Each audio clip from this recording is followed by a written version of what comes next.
En la unidad exterior de un equipo convencional encontramos componentes con los que estamos familiarizados tanto con sus características de funcionamiento como con su circuito eléctrico, ya que solo trabajan con un solo valor de tensión alterno.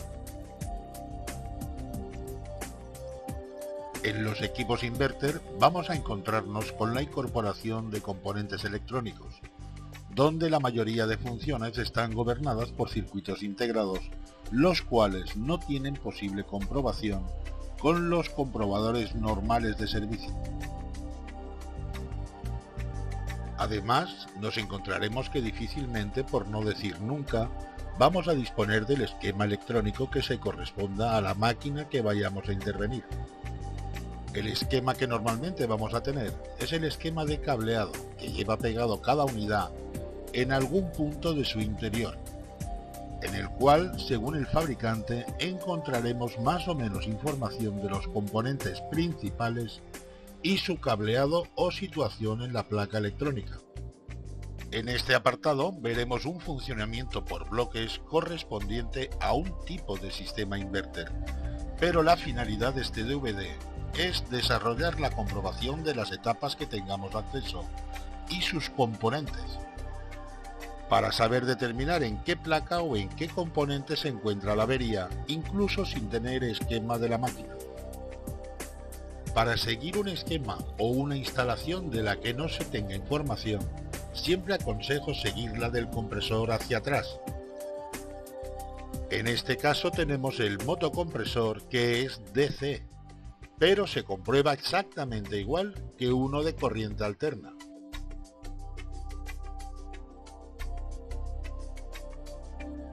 La alimentación eléctrica al compresor se realiza directamente del módulo de potencia, también llamado ondulador.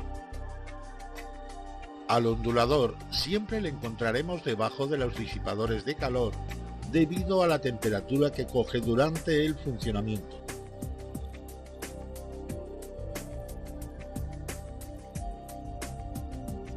En la parte superior vemos que el motor del ventilador exterior también es DC.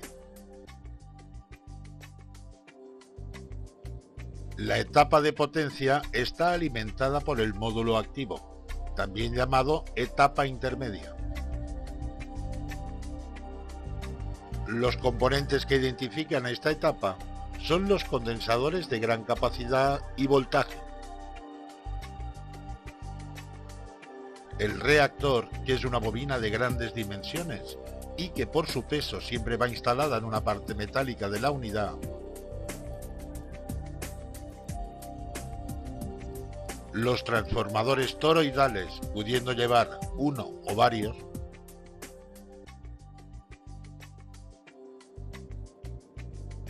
el puente o puentes rectificadores de diodos, los cuales también les encontraremos instalados en el disipador de calor,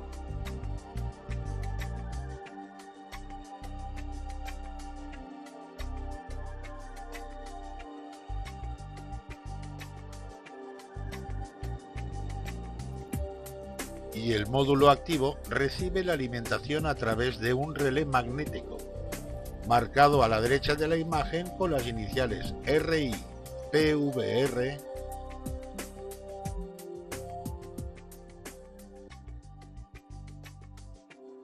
y dos resistencias PTC montadas en paralelo con el relé como elemento de seguridad.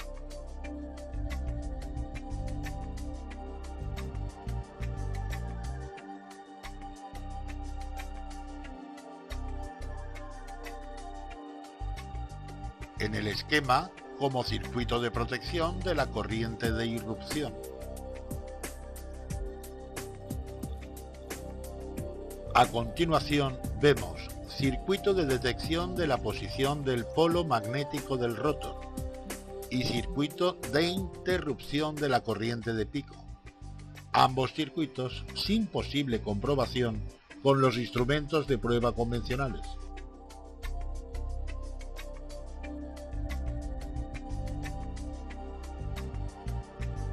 Vemos la entrada de las diferentes sondas, componente ya desarrollado en el apartado de termistores NTC.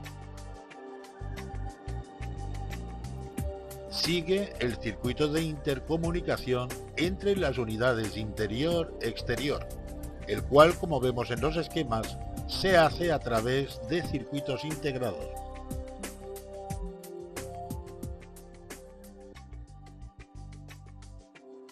Vemos la bobina de la válvula de 4 vías y el circuito de potencia de la unidad interior, el circuito de la placa del circuito impreso, el circuito de reiniciación, el circuito de accionamiento del relé, el circuito de autodiagnosis, que como vemos en el esquema se realiza a través de integrados,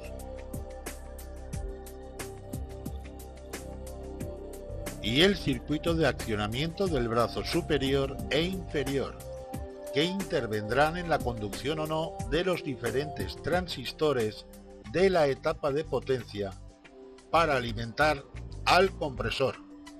Todas estas acciones serán gobernadas por el microprocesador.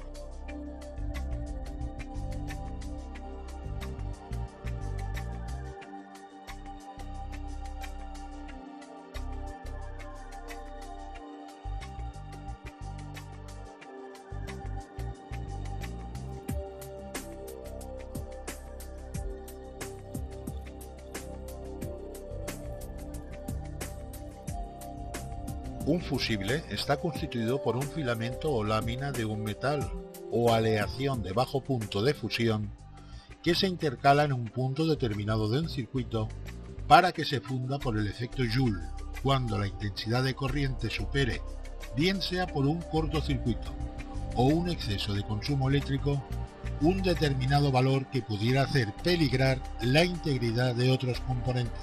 En los equipos inverter encontraremos fusibles tanto en la placa de la unidad interior como en la exterior, y podrán estar instalados en zócalos portafusibles o bien soldados en el circuito impreso. Su valor lo encontraremos en el casquillo del propio fusible o impreso en la placa electrónica. Por el lado de las soldaduras lo podremos localizar por el símbolo electrónico o bien por un rectángulo marcado con la letra F o fuse y número de componente. Tanto si está instalado en un zócalo portafusibles como si está soldado en el circuito impreso, para su comprobación desconectaremos el equipo de la red eléctrica, levantaremos uno de los casquillos, seleccionaremos en el tester la medición de ohms para comprobar su continuidad, instalaremos las puntas entre sus extremos y en el caso de estar bien veremos que en la escala superior del tester nos indicará resistencia cero, o sea, que tiene continuidad. En el caso de que los terminales estén soldados, tendremos que desoldar el componente del circuito con la ayuda de un desoldador de pera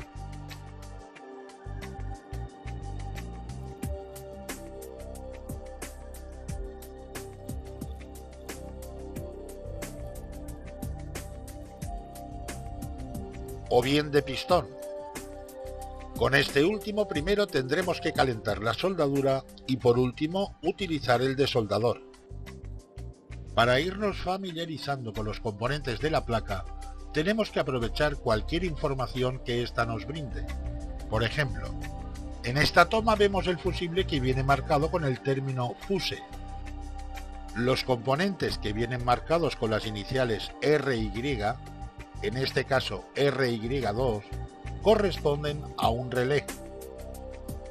En la parte inferior izquierda de la imagen vemos a un componente azul marcado con las letras ZR, que indican que es un varistor. Y vemos un conector de color amarillo que pone valve, que corresponde al conector de la válvula de 4 vías.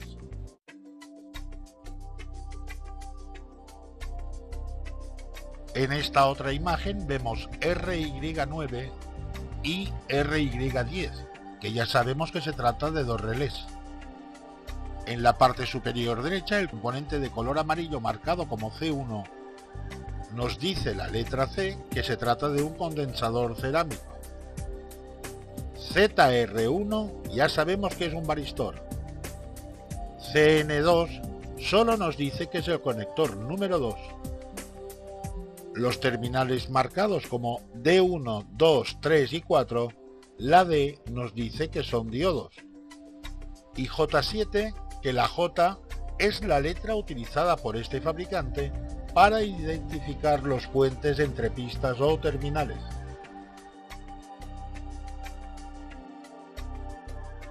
Las características, misión y comprobación de cada componente se desarrollarán en apartados específicos para cada uno de ellos.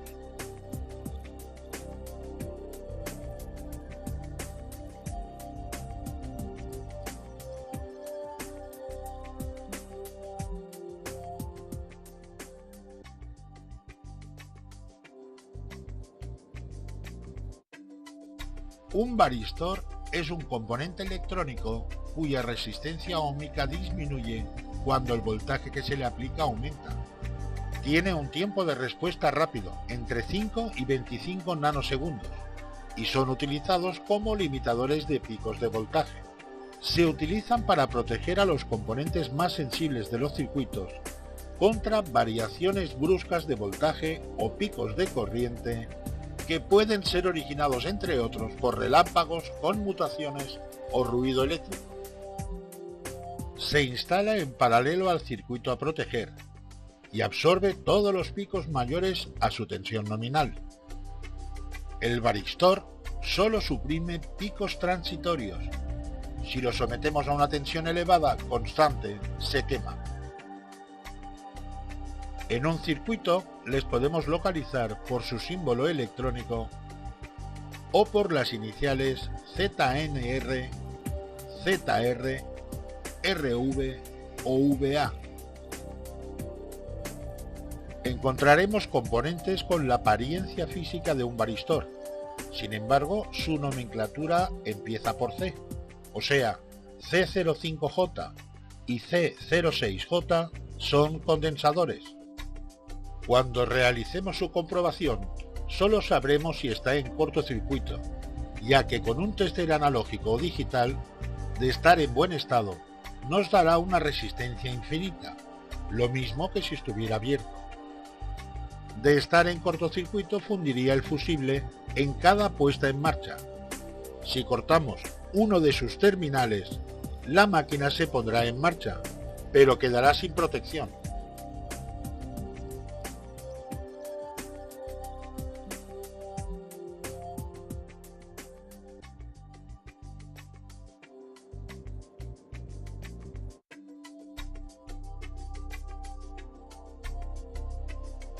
El transformador permite aumentar o disminuir el voltaje o tensión en un circuito eléctrico de corriente alterna, manteniendo su frecuencia. Las bobinas o devanados que lo forman se denominan primario y secundario, según correspondan a la entrada o salida del sistema en cuestión. También existen transformadores con más devanados para suministrar las diferentes tensiones alternas que se requieran en el circuito. El primario es el devanado que tiene más ohms de resistencia y se alimenta a 230 voltios en corriente alterna.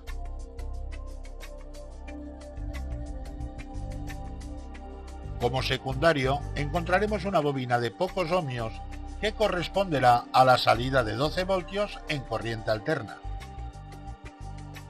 Según el montaje, podemos encontrar otro secundario para la salida de 5 voltios en corriente alterna.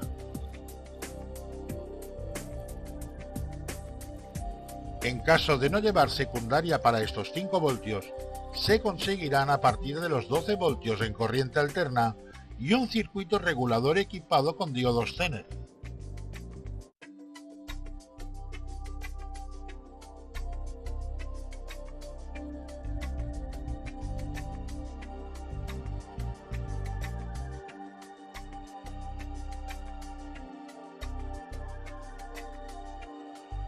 El bobinado de un transformador toroidal consiste en un anillo normalmente de compuestos artificiales de ferrita sobre el que se bobinan el primario y el secundario.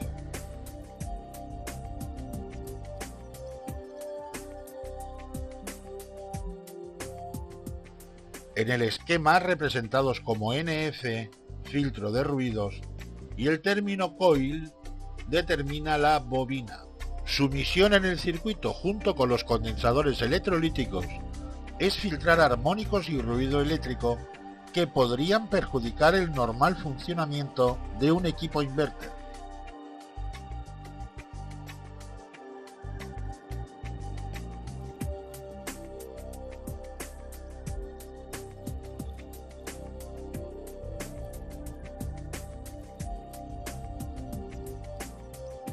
El circuito rectificador es el que se encarga de convertir la tensión alterna que sale del bobinado secundario del transformador en tensión continua, más menos terminales de la derecha de la imagen.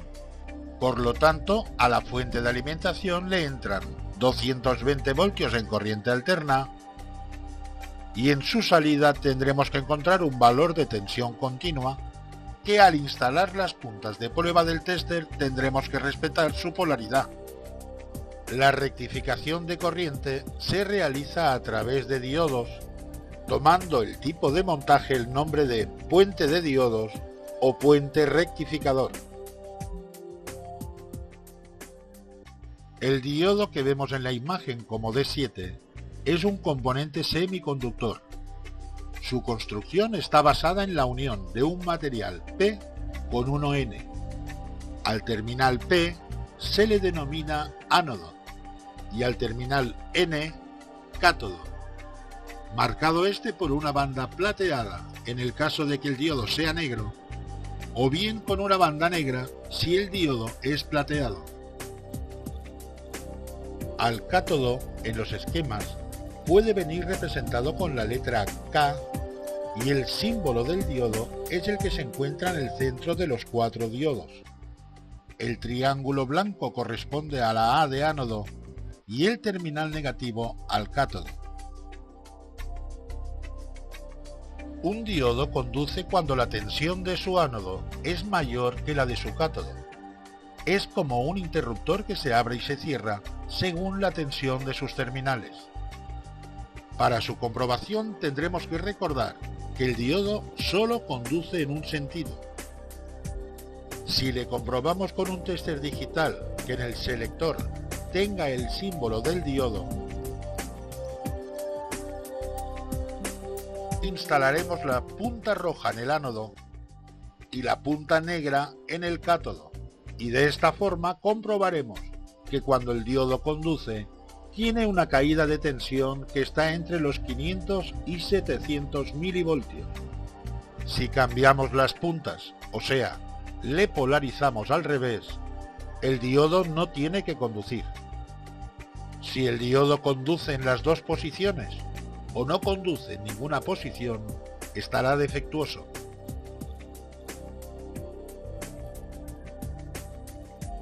Cuando la comprobación se realice con un tester analógico, tendremos que recordar que la polarización de las puntas de prueba están al contrario, o sea, la punta negra corresponde al positivo y la roja al negativo.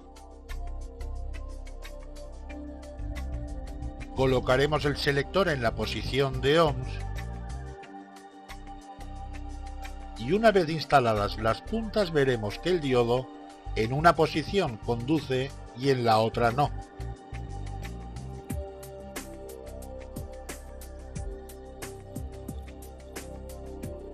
En la posición que conduce en la pantalla marca 10 ohms. Pero como el selector lo tenemos por 100, la medición es de 1000 ohms. A los diodos rectificadores les podemos identificar por estar muy cerca de los fusibles, varistores y transformador, o sea, en la entrada de corriente. En este caso, D1, 2, 3 y 4. Los 4 diodos pueden venir en diferentes encapsulados, pero siempre indicarán la entrada de corriente en alterna y los bornes de salida en continua más y menos. En la placa inverter, el puente de diodos se encuentra instalado en el disipador de calor junto a la etapa llamada de potencia. En la placa del circuito impreso puede venir con las iniciales BD de Bridge Diode o puente de diodos. Puede llevar uno o dos puentes, según el montaje. En ellos encontraremos marcados los terminales de alterna y el más y menos en continua. Otro encapsulado del puente de diodos es en cuadrado.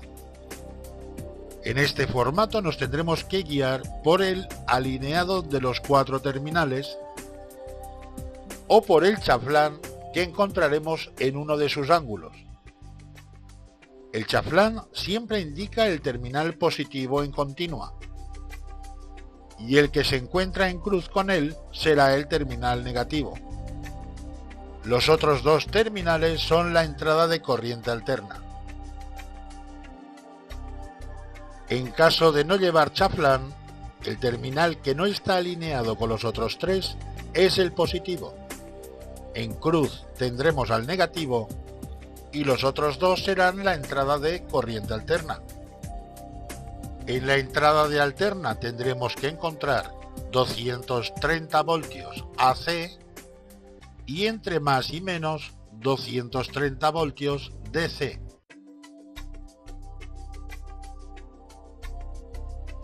Para su comprobación, haremos las mediciones entre terminales siempre siguiendo el cuadrado, nunca en cruz.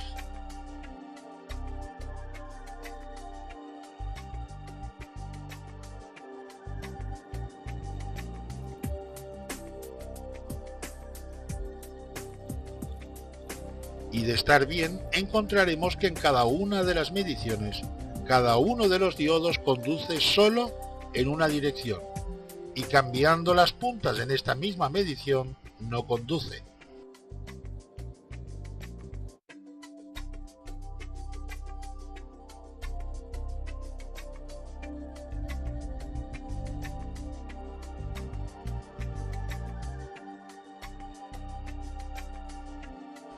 Si conduce en las 2 mediciones o no conduce en ninguna, el puente es defectuoso.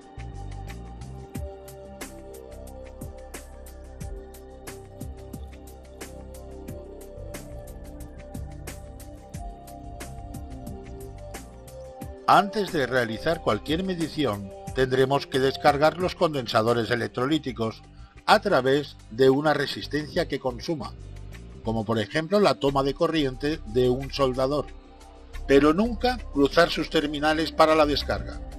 Se corre el riesgo de estropear algún componente electrónico, como transistores, triacs o circuitos integrados.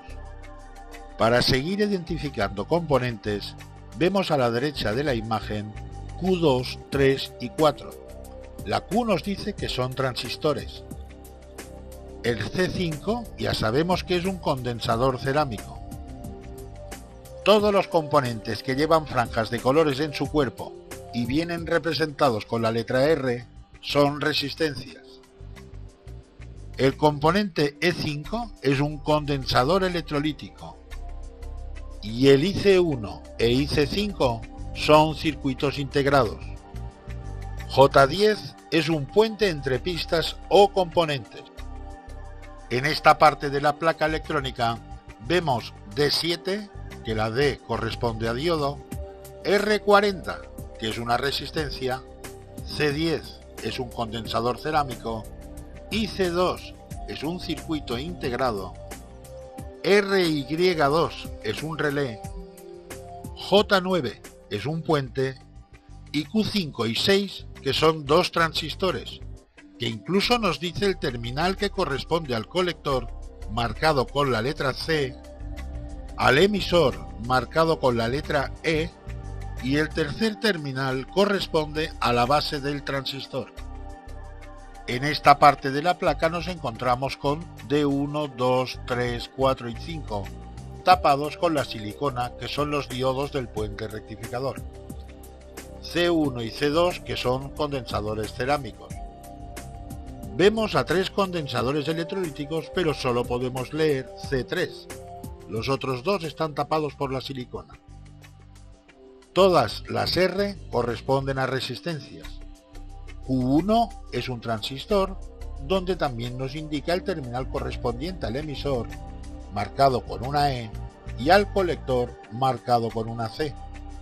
Las nomenclaturas AJ corresponden a los puentes.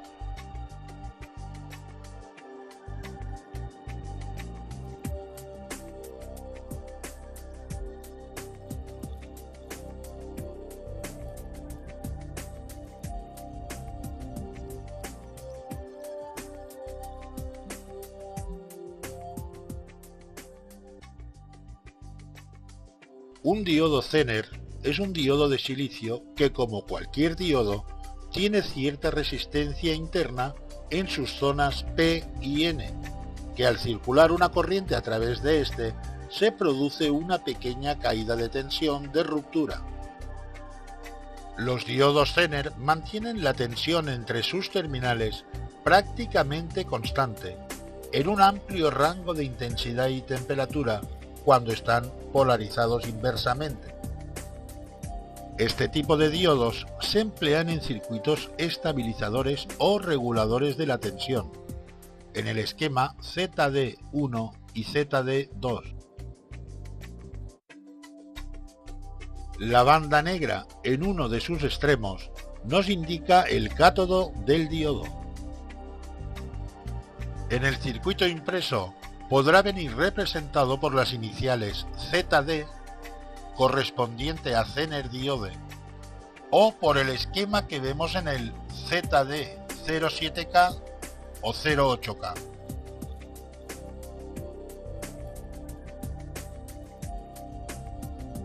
Su comprobación se realiza de la misma forma que para un diodo rectificador.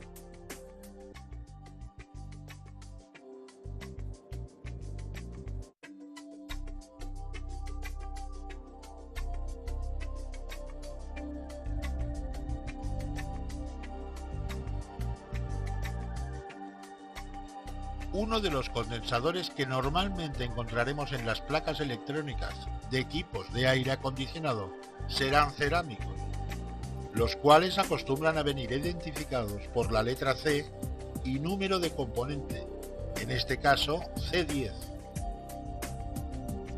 También encontraremos condensadores electrolíticos que podrán venir identificados con la letra E y número de componente,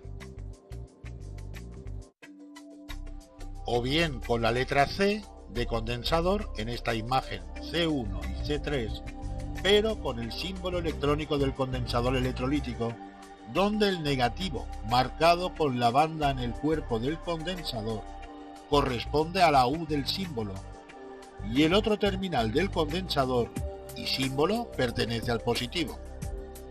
Sin embargo, en esta placa nos encontramos con el condensador cerámico de color gris, representado por el símbolo electrónico del condensador, debido a que no tiene polaridad. Por lo tanto, debemos recordar que los condensadores electrolíticos instalados en placas electrónicas tienen polaridad más y menos, y que la franja impresa en el cuerpo del condensador nos indica el terminal negativo. De instalarlo con los terminales equivocados, el condensador se destruiría inmediatamente, incluso, según el montaje, podría llegar a explotar. Un condensador eléctrico es un componente que acumula carga eléctrica. La relación entre la carga acumulada y la diferencia de potencial o voltaje entre sus terminales que aparece cuando está cargado es la capacidad eléctrica del condensador. Cuando se dice que el condensador está cargado, significa que posee la carga eléctrica máxima que el circuito al que está conectado le puede suministrar. En las fuentes de alimentación se utilizan los condensadores para eliminar el rizado remanente de la conversión de corriente alterna en continua, realizada por el circuito rectificador. En las placas inverter también se utilizan conjuntamente con bobinas y transformadores toroidales. utilizados como filtros de ruido eléctrico producido por la interrupción o conexión repentina de la corriente en un circuito inductivo, como pueden ser bobinas o motores. Esto produce un transitorio de voltaje muy alto que puede producir chispas en un contacto y hasta destruir un componente electrónico. Siempre que se trabaje en la comprobación de componentes electrónicos, es aconsejable descargar adecuadamente los condensadores grandes. Una avería muy frecuente es encontrar falsos contactos en las pistas donde van soldados los condensadores electrolíticos. Para comprobar la capacidad de los condensadores en equipos inverter, es aconsejable equiparse de un capacímetro, ya que las capacidades de estos condensadores son muy elevadas y conviene disponer de un comprobador con las máximas garantías.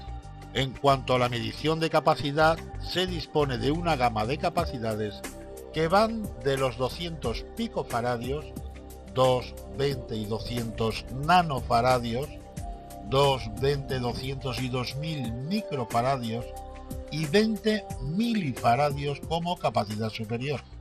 En este caso vamos a medir la capacidad real de un condensador electrolítico de 12.000 microfaradios.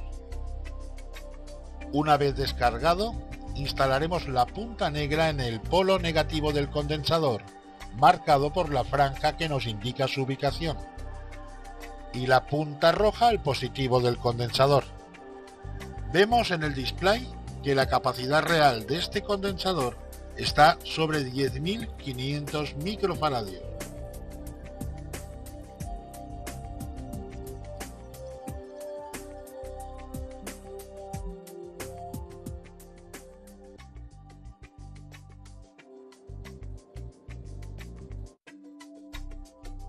Se define como resistencia eléctrica a toda oposición que encuentra la corriente a su paso por un circuito eléctrico, atenuando o frenando el libre flujo de circulación de las cargas eléctricas o electrones. Las resistencias de pequeña potencia van rotuladas con un código de franjas de colores. Para leer su resistencia, partiremos de que la franja dorada o plateada es la tolerancia de su valor y es la última que emplearemos en su lectura. Como ejemplo, emplearemos el de la pantalla. La primera franja es de color rojo, por lo que le corresponde el número 2. La segunda franja es de color violeta y también le corresponde un número, en este caso el 7. Y la tercera franja es de color marrón y le corresponde la cantidad de ceros que hay que añadir a los dos primeros números, o sea, 1. La cuarta franja es de color oro y nos dice que el valor puede estar alterado en un más-menos 5%. Por lo tanto, el valor de la resistencia es de 270 ohmios, con una tolerancia del 5% en más o en menos de su valor. Como se ha dicho anteriormente, en las placas electrónicas suelen venir identificadas con la letra R y número de componente.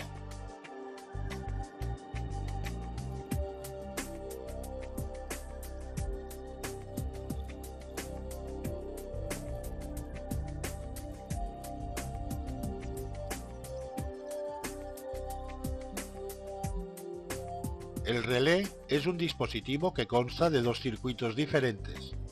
Un circuito electromagnético llamado de control formado por una bobina y un circuito de contactos el cual aplicaremos el circuito que se quiera controlar. Cuando la corriente atraviesa la bobina produce un campo magnético que